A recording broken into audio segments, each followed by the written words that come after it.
tenho 85 anos. 84. 75. 79 anos.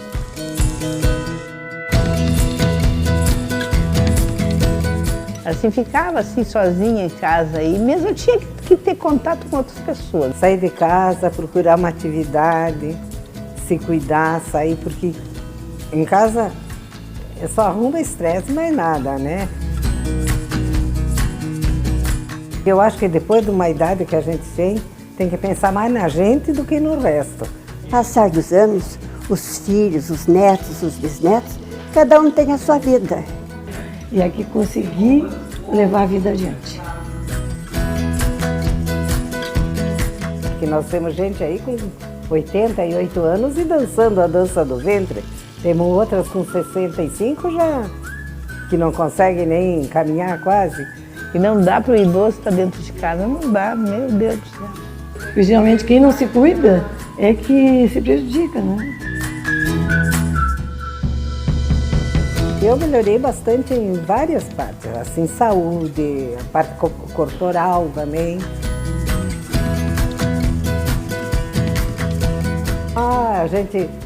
Você mexe melhor, eu tinha problema de joelho, já não tenho mais. Tudo, né? A gente tem mais agilidade, bem melhor. Eu faço dança, então as danças ajudam um monte, né?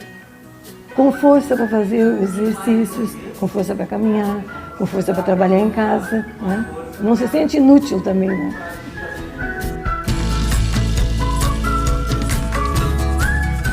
Para mim basta estar aqui conversando com uma, conversando com outra, já é uma grande coisa. E para mim foi muito bom encontrar pessoas com as mesmas situações que eu. E hoje a gente precisa desse calor humano, desse aconchego, porque aqui tem um aconchego, tem um calor.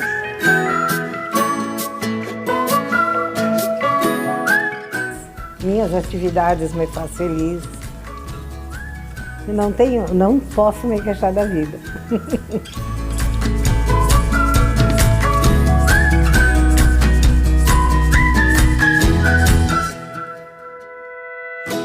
Não, eu fiz um pacto que vou durar até os 120, com a cabeça boa. Fala aí galera, um bom dia, uma boa tarde, uma boa noite. Aqui é o professor Thomas Lins com mais uma aula aí de cuidador de idosos. E hoje a gente vai estar falando sobre o envelhecimento ativo e autônomo. É isso mesmo, pessoal. Quando a gente fala aí da atividade diária, a questão básica, a gente tem que lembrar que é aquele idoso que consegue comer, banhar-se, se vestir, ir ao banheiro, andar com ou sem auxílio, transferir-se de uma cama para uma cadeira e vice-versa, mover-se, né, na cama, ou também a questão de continência urinária e continência fecal. Então ele consegue lá ao banheiro realizar suas necessidades, né? Pensando nisso também, a gente pensa que essa capacidade funcional é a habilidade que o idoso possui, né, pessoal, para o seu dia a dia. Então esse idoso ele é ativo, vamos dizer dessa forma. E se ele é ativo, ele promove o seu autocuidado. Já é diferente quando a gente observa aqui, eu posso ter 3 pessoas com 78 anos de idade, mas ele pode ter 3 aspectos diferentes, porque ele também pode haver, como a gente está vendo aí na figura, uma limitação física, né, uma limitação intelectual, ou ele pode ter os seus, vamos dizer assim, suas atividades preservadas, né? Porque a gente entra também numa atividade diária que a gente fala que é uma questão instrumental. Aquele cara, né, aquela senhora, aquele senhor que ele executa as tarefas do dia a dia, como arrumar cama, usar telefone, viajar, fazer compras, preparar alimentos, controlar e tomar os medicamentos, administrar suas próprias finanças. Então a gente observa que esse idoso, ele é bem ativo, conforme a gente viu aí no vídeo anterior. Mas também, pessoal, a gente pode observar que ele pode ter um grau de independência. O que seria isso daí?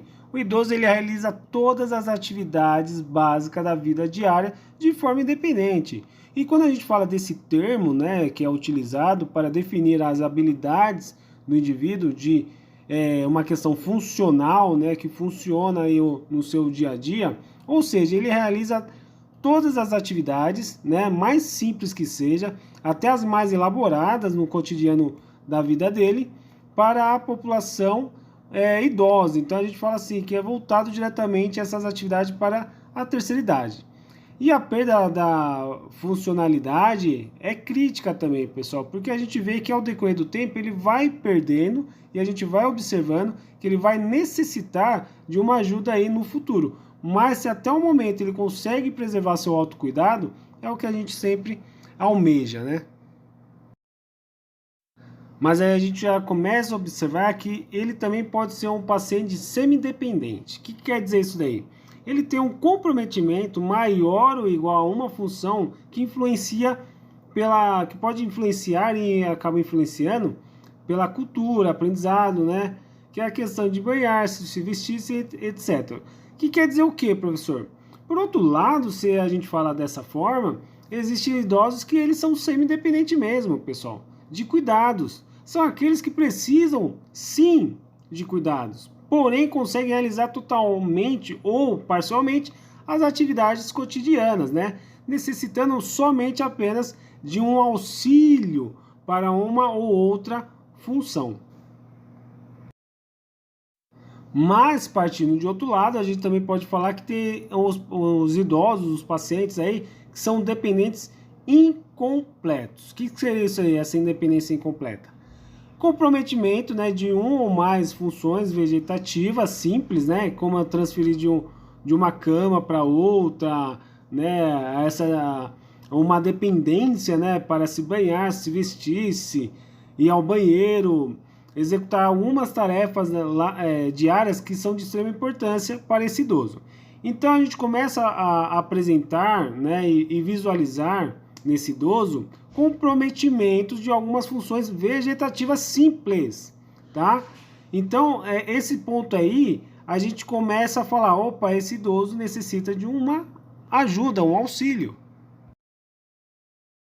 Mas também a gente pode chegar a um idoso que ele tem uma dependência completa, então ele tem o quê? O comprometimento de todas as atividades da vida diária. Ou seja, a situação desse idoso, quando se torna dependente, ele é um idoso que necessita de cuidados específicos. Chega um momento em que essa pessoa não irá mais conseguir realizar as atividades sozinha.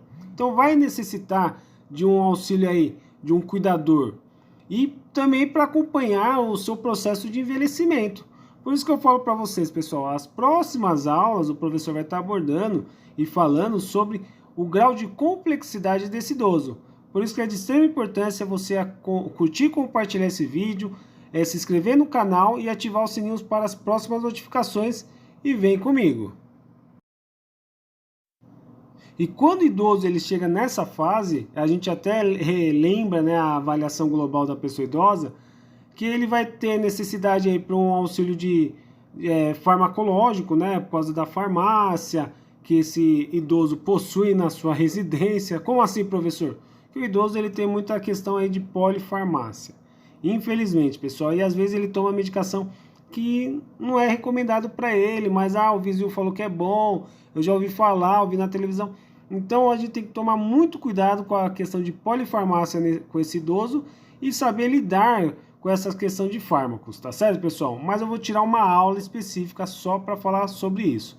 Então, curta o vídeo e observa a explicação final nesse resumo show de bola que eu preparei para vocês. Fala aí, galera, um bom dia, uma boa tarde, uma boa noite. Eu sou o professor Thomas Lins, enfermeiro, e você está aqui no canal Cuidador de Idosos. Então já peço para você curtir e compartilhar esse vídeo. Se inscreva no canal, você que ainda não é inscrito, e não esqueça de ativar os sininhos para as próximas notificações. E o tema da aula de hoje é a gente falar aí sobre envelhecimento ativo e autônomo. Por quê? A gente sabe que com o decorrer do tempo, a idade vem chegando, mas também a gente tem que saber, será que estamos preparados para o envelhecimento? Essa é a grande pergunta que fica no ar, né, pessoal? Então, quando a gente fala do envelhecimento ativo ou autônomo, é a gente entender e identificar alguns parâmetros aí na terceira idade que vai impactar diretamente no bem-estar e nas atividades diárias desse idoso. Professor, mas como assim? Que a gente pode ter dois conceitos básicos, né? Uma questão de um envelhecimento ativo, né? Aquela pessoa que realiza tudo na vida diária, desde a sua autoalimentação, desde do seu autocuidado, desde dos serviços administrativos de um lar, até mesmo a questão de finanças aí desse domicílio. Mas também a gente entende que dependente do idoso aí, existem alguns comprometimentos que vai impactar diretamente nessas atividades. Por isso que lá na frente a gente fala sobre independência, semidependente, uma dependência incompleta e aquele idoso que é dependente 100%. Então é por isso que lá na frente o professor vai pontuar para vocês a questão de uma classificação. Como que eu classifico um idoso para cuidar? Grau 1, grau 2, grau 3. E em cima disso daí a gente vai aprender também a cobrar o valor do plantão, né, dessas atividades. Então não perca, pessoal, as próximas aulas. Por isso que é de extrema importância você curtir, compartilhar esse vídeo e já se inscrever no canal, pessoal. Isso é muito importante. E não esqueça de deixar seu like, né? Então o professor vai estar trazendo essas temáticas para vocês e vocês vão começar a observar que o envelhecimento ativo ele impacta diretamente no bem-estar do idoso. Exatamente isso. Então a gente começa a observar que eu envelhecendo não é uma consequência de doenças, né? É um processo o envelhecimento. Então vai falar assim, pô, professor, eu tô ficando velho, eu tô ficando doente? Não, esquece. Envelhecimento não é doença, é um processo aí. E em cima desse processo, ele pode ser tanto ativo, como também pode ser um processo aí que a gente começa a observar que esse idoso, ele tem alguns comprometimentos da sua vida, né? Algumas limitações. Então a gente começa a visualizar esse paciente de uma outra forma. Por que isso, professor? Para a gente poder pensar no plano de cuidado desse paciente. Como que eu vou cuidar desse paciente? Quais vão ser os planos de cuidado? Como que eu vou atuar como cuidador de idosos com esse paciente? Lembrando que cada paciente tem as suas limitações, exatamente isso. Eu não posso falar, vou cuidar do paciente José, a mesma coisa que eu faço com o seu João. Não, não, não. Então cada um vai ter um plano de cuidado diferenciado, tá certo? E pensando nesse quesito, pessoal, a gente começa a falar o seguinte: nas atividades da vida diária, a gente pode pontuar com uma questão básica ou também uma questão instrumentais, né? Então a questão básica é você observar seu idoso, se ele consegue comer sozinho, se banhar-se, se vestir-se, ir ao banheiro sozinho, andar com ajuda ou com algum tipo de auxílio, transferir-se de uma cama para uma poltrona ou vice-versa, dependentemente, mover-se na cama, e também entre dois aspectos importantes, uma questão de incontinência urinária e também uma incontinência fecal. Então a gente observa essas situações para poder analisar. É uma questão básica, né? Então ele tem algumas limitações básicas aí. Ou se não, é uma questão instrumental. O que seria isso daí? Ele consegue arrumar uma cama, usar um telefone, viajar, fazer compras, preparar alimentos, controle de tomada de medicações, né? Administração das suas próprias finanças. Então você observa que a questão básica que ele não consegue executar para uma questão instrumental são dois aspectos diferentes aí. Então a gente acaba pontuando, tá certo, pessoal? Além dessas situações, a gente começa a pensar, professor, tem diferença nessa questão de independência, semidependente, dependente incompleto, ou a questão de dependência total? Tem, pessoal. Então, em cima desses 4 aspectos que a gente traz a classificação aí desse idoso, tá certo? Lembrando que as próximas aulas a gente vai pontuar questões específicas desse idoso aí, principalmente quando a gente vai falar do estatuto da pessoa idosa. Então são pontos primordiais e objetivos que o professor vai estar trazendo para vocês, para você ter uma gama de informações para você executar o seu trabalho, o seu cuidado exemplar. Aí é onde que entra aquele esquema lá, professor, quanto que eu vou cobrar? desse paciente, independentemente dessa complexidade. Porque às vezes é fácil, pessoal, fala assim, ó, é só olhar meu pai, ou é só tirar meu pai da cadeira de banho, pôr na cadeira de roda e vice-versa, tirar da cama, pôr na poltrona e vice-versa, e não é bem assim, tá certo? Esse vídeo aí que eu vou mostrar para vocês agora é de extrema importância, que vai trazer esse aspecto geral no que o professor falou até agora, tá certo, pessoal? Muito obrigado pela aula de hoje, não esqueça de se inscrever no canal e até a próxima. Valeu! Pessoal, faltou uma coisa, né, pro professor estar falando para vocês antes de se despedir, a gente falar um pouquinho aí do polifarmaco.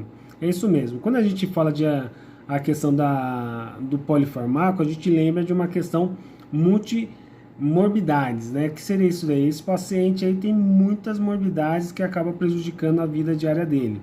E muitos idosos também, regularmente, eles tomam medicações e até guardam aquela polifarmácia que serve para tudo. Ou até mesmo medicações inapropriadas para aquela patologia que ele tem. Que ele não tem noção de uma farmacodinâmica, uma farmacocinética, para que serve, para como atua aquela medicação no organismo. E o que representa essa situação é um grande risco para esse idoso. Por quê, professor? Em decorrência das internações medicamentosas, essas interações, quer dizer, eu interno idoso, mas acabo interagindo também com as medicações. Eu acabo trazendo uma complicação, por quê? Dos eventos adversos dessas medicações. Lembrando que a gente não medica por medicar, a gente medica por causa que tem algum órgão, alguma função do organismo que está irregular. Então a gente traz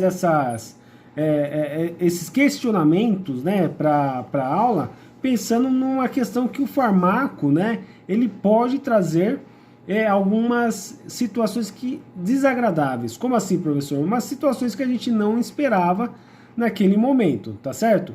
E também pode aumentar a vulnerabilidade desse idoso, as fragilidades que esse idoso possui e também as causas das limitações funcionais desse idoso, até mesmo levar a um risco de queda ou, que é uma coisa que a gente não espera, mas pode ocorrer, levar ao óbito. Ok, pessoal? Então, quando a gente fala de polifarmaco, é de extrema importância a gente visualizar aquela medicação, para que ela serve, como que ela atua no organismo, mas isso daí o professor vai separar uma aula para passar para vocês só para falar sobre polifarmacos. Só isso. Tá certo, pessoal? Então, até lá, até a próxima aula e conto com vocês.